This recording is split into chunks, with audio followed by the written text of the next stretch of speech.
കൊല്ലത്തേക്ക് ഒന്ന് പോകണം. കൊല്ലത്ത് പോപ്പുലർ അതെ, ഇന്നലെയും NIA റെയ്ഡ് ഉണ്ടായിരുന്നു. പോപ്പുലർ ഫ്രണ്ടിന്റെ നിരോധനവുമായി ബന്ധപ്പെട്ട് റെയ്ഡ് ഉണ്ടായിരുന്നു. ഒരാൾ കസ്റ്റഡിയിലും ഉണ്ടായിരുന്നു. അതെ, ഇന്ന് വീണ്ടും ഒരു റെയ്ഡ് ഉണ്ടായിരിക്കുന്നു. പോപ്പുലർ ഫ്രണ്ട് ഓഫ് ഇന്ത്യ പ്രവർത്തകൻ നിസാറുദ്ദീന്റെ ചാത്തനാംകുളത്തെ വസതിയിലായിരുന്നു പോപ്പുലർ ഫ്രണ്ട് ഓഫ് ഇന്ത്യയുടെ NIA റെയ്ഡ്.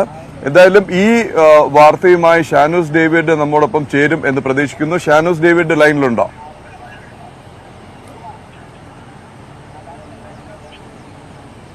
പ്രദീപ്, ഇന്ന് പുലർച്ചെ 3 മണിക്കായിരുന്നു NIA സംഘം, കൊച്ചിയിൽ നിന്നെത്തിയ NIA സംഘം റെയ്ഡ് ആരംഭിച്ചത്. റെയ്ഡ് ഏതാണ്ട് രാവിലെ 6:30 വരെ റെയ്ഡ് നീണ്ടു നിന്നു എന്നുള്ളതാണ് ഏറ്റവും പ്രധാനപ്പെട്ട കാര്യം. അവിടെ നിന്നും പ്രധാനപ്പെട്ട ചില രേഖകൾ കണ്ടെത്തി എന്നുള്ളതാണ് ഏറ്റവും പ്രധാനപ്പെട്ട കാര്യം. അതായത് നിസാറുദ്ദീൻ എന്ന് പറയുന്ന ചാത്തനാംകുളത്തെ മുൻ PFI പ്രവർത്തകന്റെ വീട്ടിലായിരുന്നു പരിശോധന നടത്തിയത്. കണ്ണനല്ലൂർ പോലീസ് സ്റ്റേഷൻ പരിധിയിലാണ് ഈ പ്രദേശം വരുന്നത്. ഇയാളുടെ വീട്ടിൽ നിന്നും ചില രേഖകൾ, അതായത് ഡയറി, അതുപോലെ തന്നെ ആധാർ കാർഡ്, മറ്റു രേഖകൾ എന്നിവയാണ് അവിടെ നിന്ന് പിടിച്ചെടുത്തിട്ടുള്ളത്.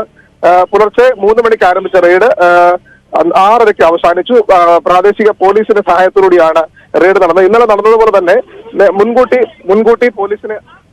മുൻകൂട്ടി പോലീസിനെ അറിയിക്കാതെ ആയിരുന്നു റെയ്ഡ് നടത്തിയത്.